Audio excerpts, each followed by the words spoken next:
Salut la famille, allez c'est parti, direction l'atelier. Je tenais à vous montrer pour la section émaillage donc. Je tenais à vous montrer ma scie gilet lorsqu'elle est à l'état de repos en fait. Voilà, vous voyez il y a l'eau en surface et toute la scie gilet est tombée au fond. Donc ça je vais le remuer, le touiller. Alors cette scie gilet je la récupère dans une ancienne mine de chaux. Il faut ramper à un moment donné là au fond d'une grotte. Ramper sur 1 mètre ou 2 et puis après on sort par un petit goulot où on atterrit dans une énorme pièce et tout le sol c'est cette terre qui est à l'intérieur. C'est incroyable. Donc vous voyez là, c'est que l'eau et la scie gilet est au fond. Vous voyez. Voilà. Donc je vais remuer ça comme il faut. Et après, quand je serai prêt, je vous reprends et on fera 2 bains. Alors pas de suite, hein, mais on fera un bain, séchage et un autre bain. 2 couches, voire 3 couches, quoi. Après un petit peu de déco et le dernier émaillage par-dessus. Alors voilà la couleur.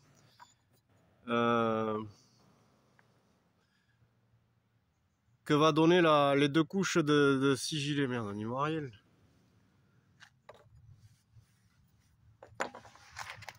Voilà le blanc cassé que va donner les 2 couches de scie gilet que je vais mettre dessous.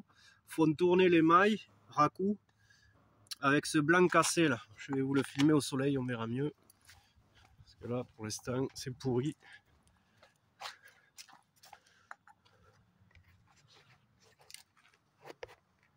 Voilà, ça fait tourner les peaux un blanc cassé comme ça. C'est pas évident, on n'y voit rien.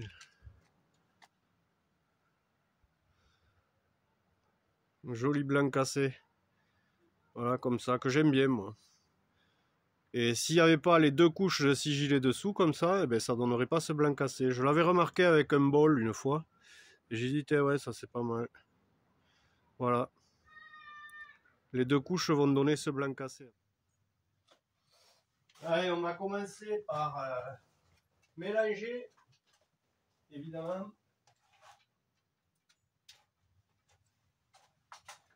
Normalement, c'est une scie gilet que j'avais déjà filtré, donc ça devrait être bon. On va bien la mélanger.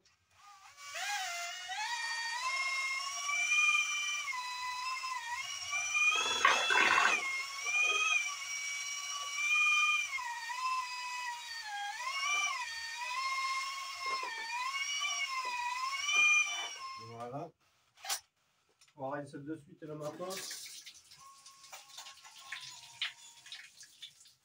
Et on va le laisser par là, au cas où on en ait besoin. Au niveau de la recette de ce scie gilet, on doit avoir ça. Recette barbotine, on s'en fout. Recette scie gilet. Pour ceux qui voudraient savoir comment je fais cette recette-là, par exemple, dans la scie gilet, il faut savoir qu'elle doit avoir une densité entre 1,05 et 1,10. Pour la calculer, cette densité, il faut que vous sachiez qu'il faut prélever 60 ml en seringue de la scie gilet, le peser et diviser le poids qu'on trouve par 60. Ça va faire un chiffre et il faut que ce chiffre il soit 1,05 ou 1,10. Sinon la scie gilet ne sera pas correcte et tiendra mal sur vos tessons, donc ça ne sert à rien. Donc il faudra ou rajouter ou enlever de l'eau. Des fois quand elle est trop haute, il faut rajouter de l'eau et que c'est plus de 1,10, il faut rajouter de l'eau. Et quand c'est en dessous, il faut la concentrer, donc il faut laisser le bac ouvert et laisser l'eau s'évaporer. Et au bout d'un moment, ça tombera sur 1,05 ou 1,10. Donc il faut prélever 60 ml de votre scie gilet, le peser dans un pot, tarer, faire la tare de la balance, mettre le produit dedans, 60 ml, et le poids qu'on trouve, je ne sais pas combien ça pourrait faire, 0, je ne sais pas combien, il faut le diviser par 60 Et là, on va trouver la densité de notre sigilet.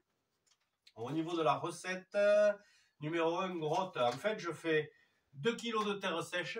Donc, je laisse sécher ma terre que j'ai prélevée dans la grotte. Je la mets à plat sur des grosses plaques de plâtre, où on fabrique les cloisons. J'en ai 3 là. Je mets ma terre à plat. Quand elle est bien sèche, je la concasse. J'en mets donc 2 kg de terre pour 3 litres d'eau de pluie, 10 grammes de silicate de soude, et je contrôle ma densité, ça donne ça. Voilà. Voilà, pas plus. Après, j'ai une autre sigilet de la déchetterie, mais aujourd'hui, je ne vais pas m'en servir parce que ça donne une couleur qui me plaît moins. Je vais vous montrer. Mais ça me donne une couleur un peu rosée qui me plaît pas trop. Je vais vous chercher un pot qui est comme ça. Que vous voyez. Voilà, ça donne un rose comme ça un peu. L'autre sigilet que j'ai de la déchetterie, que je la prélève à la déchetterie de... Comment ça s'appelle, de Cap 2 là-haut. Ça fait un rose un peu qui est comme ça. J'aime moins ou ça. Un peu.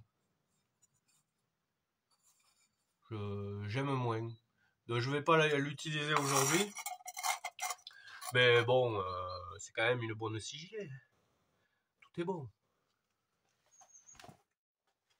C'est parti pour l'émaillage donc des premières pièces. Alors moi, quand j'émaille, je me gêne pas pour laisser l'empreinte de mes doigts en fait. Déjà, il y en a un doigt, je le mets toujours sur la signature. Comme ça la protège un peu. Et ça permet que le soit visible. On voit le tesson dessous en fait après. Et puis après, c'est pas compliqué. Il faut plonger dans le bain. Ne pas tenir trop fort la poterie. Sinon, elle vous reste dans les doigts, elle explose. Hein. Voilà.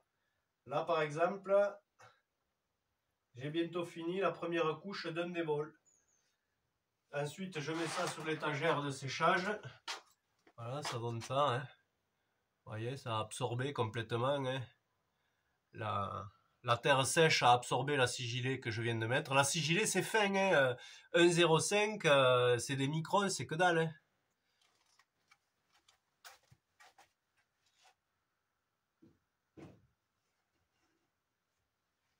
Voilà. À chaque fois, il faut se rincer la main avant d'attraper l'autre tesson. Sinon, il va y avoir la trace des doigts, mais ça va pas faire joli. En fait, la trace des doigts, après, ce qu'il faut faire, c'est toujours essayer d'attraper le bol ou la pièce au même endroit quand on laisse les traces des doigts.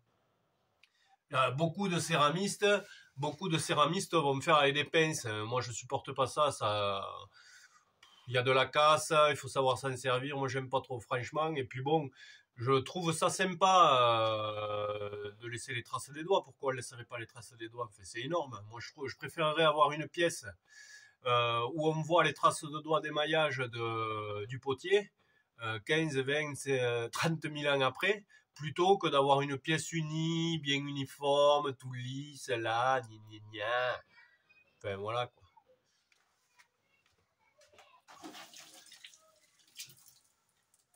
À chaque fois, se nettoyer la main, se la sécher et recommencer. Donc tu vois le boulot, déjà, rien que d'émaillage, le temps que ça va prendre. Alors après, je fais à deux mains. Ça va plus vite parce que sinon, c'est pas rendu. Le problème, c'est que ça fait une main droite et une main gauche.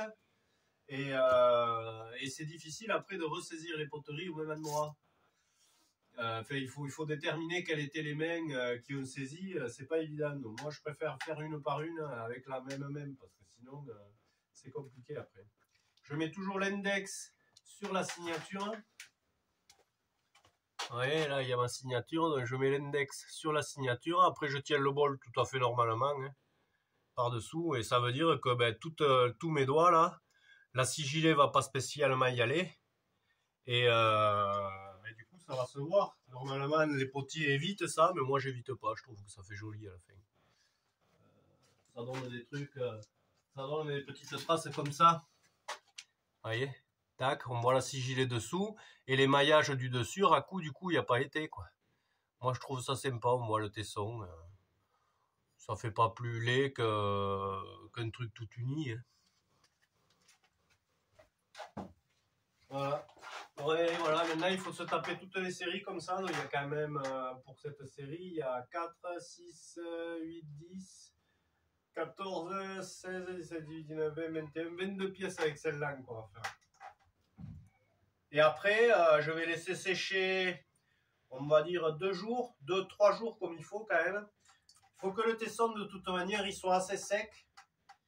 Une fois qu'on a mis de la sigillée dessus, il faut qu'il soit assez sec pour pouvoir repomper un peu de sigillée. Hein. Si c'est pas assez sec, ça sert à rien.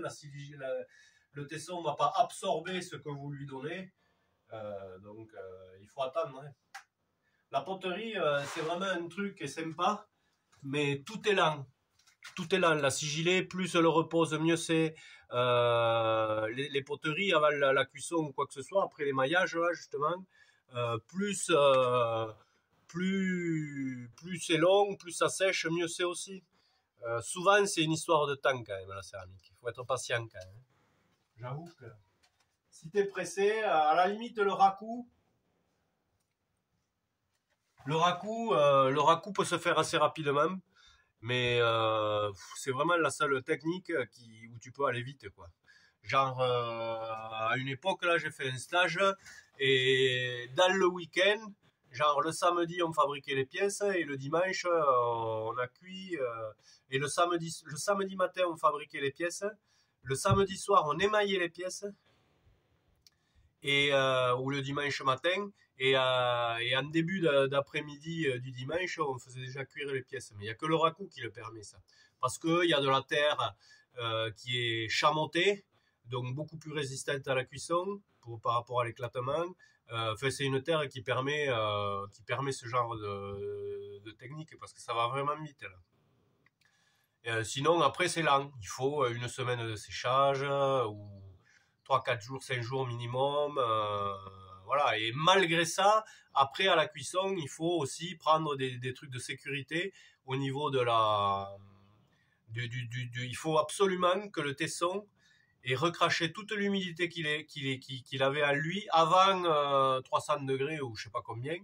Parce que sinon, les pores du tesson se ferment, gardent l'humidité à l'intérieur, et là, du coup, c'est une bombe, parce que l'eau continue à bouillir, et au bout d'un moment, ça fait exploser le tesson. Et donc, si toute l'humidité n'est pas sortie, et ça, pour le vérifier, on met une glace ou des lunettes, peu importe, sur la cheminée du four, et s'il y a de l'humidité qui se pose sur le carreau, c'est que toute l'humidité des céramiques n'est pas partie, et on ne peut pas passer un certain degré. Je ne sais plus combien c'est 3 ou 600 degrés qu'il ne faut pas dépasser, je ne sais plus, tant que l'humidité ne s'est pas évaporée, quoi. Voilà. Donc, écoutez, la famille, je vais déjà finir d'émailler tout ça. Et puis, je vous reprendrai juste après pour vous montrer la gueule qui a les tessons, qui ont les tessons une fois avec la première couche. Vous verrez, parce que des fois, au début, quand ça vient d'être fait, c'est foncé un peu. Et puis, en séchant, ça s'éclaircit assez vite quand même. Ça s'est fait fetch. Et fait fetch. Et bien, fait fetch. Tu viens émailler? Tu viens émailler avec Didi? Attention, Fetch, tu passes sur YouTube. Elle est en train de passer sur YouTube. Hein? Tu le sais, ça? Que tu passes sur YouTube? Elle n'est pas contente en ce moment, Féfé, parce qu'il y a la famille qui a adopté un autre petit chat, là. Et elle était là depuis un bon moment sans petit chat. Et je peux vous dire, elle l'aime pas beaucoup pour l'instant. Ils se sont foutus sur la gueule toute la nuit. Ils nous ont bien embêtés. Alors voilà pour la première série. Première couche. Ouais, regardez comme c'est foncé quand ça sort du bain quasiment. Et regardez ce que ça fait quand elle commence à sécher. Vous verrez même demain, elles seront tellement claires qu'on n'aura pas l'impression d'en avoir mis quasiment. Voilà. Voilà la première fournée de pièces avec la première émaillage de sigillé. Et toutes ces pièces-là, demain, on va les décorer directement sur le tesson. Avec après, plus tard, quand ça sera sec, quand les décos seront sèches, on les passera juste avec un coup d'émail raku. Et ça sera tout pour cette série-là. Voilà. Première série là-bas. Deuxième série de déco demain. Donc au niveau de la sigillée qui est là-bas. En fait, j'ai fait des tests quand même avant. Donc ça, c'est cuit à 1100 degrés, ça donne ça. Donc là, il y a 2 couches, là, il y a 3 couches. Donc moi, j'utiliserai ces 2 couches-là. Et ça fait ce marron-là, avec l'émail raku par-dessus, et bien ça fait un blanc crème que j'aime bien. À 1120, ça donne ça, ça commence à foncer. Et à 1150 degrés, ça donne ça. Un marron un peu plus ferme, quoi. C'est une très très bonne sigillée, hein. Même à 1150 avec 2 couches comme ça là, et ben elle reste étanche. Hein. Elle reste étanche. Voilà, voilà. Bon, ben la famille, on se retrouve demain pour émailler, pour décorer toute cette série là. Et je sais pas encore comment je vais les faire, on décidera demain comme d'hab au dernier moment. Tchuss.